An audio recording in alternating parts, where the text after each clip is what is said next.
Magandang araw mga bossing, isang mapagpalang araw na naman ang ibinigay sa atin ni Lord. Araw ng linggo at ngayon nga pala ang ating pa-mini tournament dito sa ating computer shop. At ang napili ng mga players is walang iba kung hindi ang rivals dito sa Roblox. Bali sa tournament na ito mga bossing is libre ito lahat. So wala silang hinulugan, wala silang entry fee at may premyo pa na 300 pesos para sa first place, 200 pesos sa second place at 100 pesos naman sa third place. Bali nakabuo kami dito ng 6 na teams at marami pang bata yung hindi nakasali. Gaya ng pangako ko sa mga players ko dito sa shop is gagawa kami dito ng masasayang memories na madadala nila hanggang sa paglaki nila. At eto na nga mga boss, ang una sa marami nating gagawing tournament dito sa computer shop. Gaya nga ng sinabi ko mga bossing, libre at walang entry fee ang pagsali nila dito sa ating mini tournament.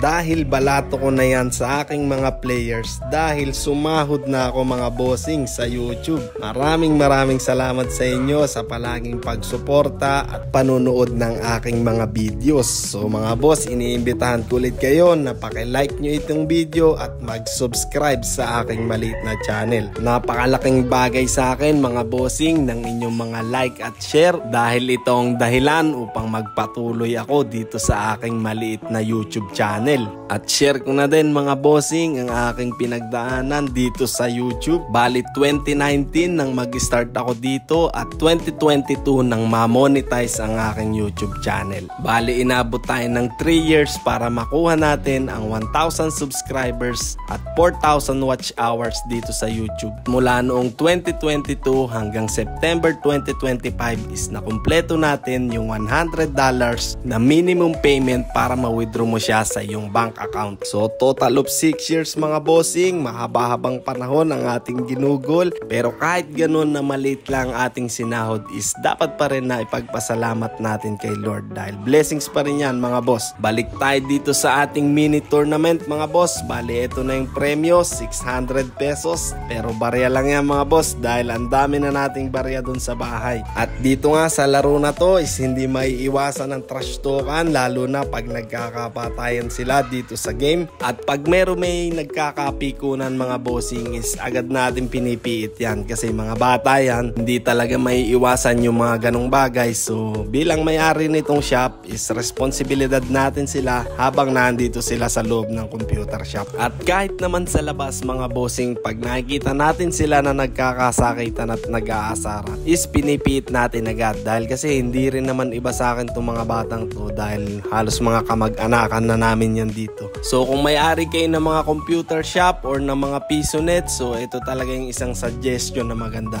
na paminsan-minsan is magkaroon tayo ng mga ganitong mini tournament dahil unang-una is maaari mong makuha yung loyalty ng iyong customers at ito na rin yung isa sa mga banding ng mga gaya nating computer shop owners papunta sa ating mga customers. At hindi rin naman siguro masama na paminsan-minsan is bigyan natin sila ng libreng oras para makapaglaro dito sa computer shop. At may kasabihan nga tayo sa mga ganitong uri ng negosyo na paminsan-minsan is magpaluwal ka naman. Huwag naman yung puro kabig lang. At eto nga mga boss, yung nanalo sa ating mini tournament, eto yung nag-first at eto naman yung nag-second. Bali yung nag-third is umuwi na pagkakuha ng pera, hindi na sila nagpa-picture. So hanggang dito na lang mga bossing. Kita-kita ulit sa susunod na video. Salamat sa panonood. God bless sa ating lahat. Paalam!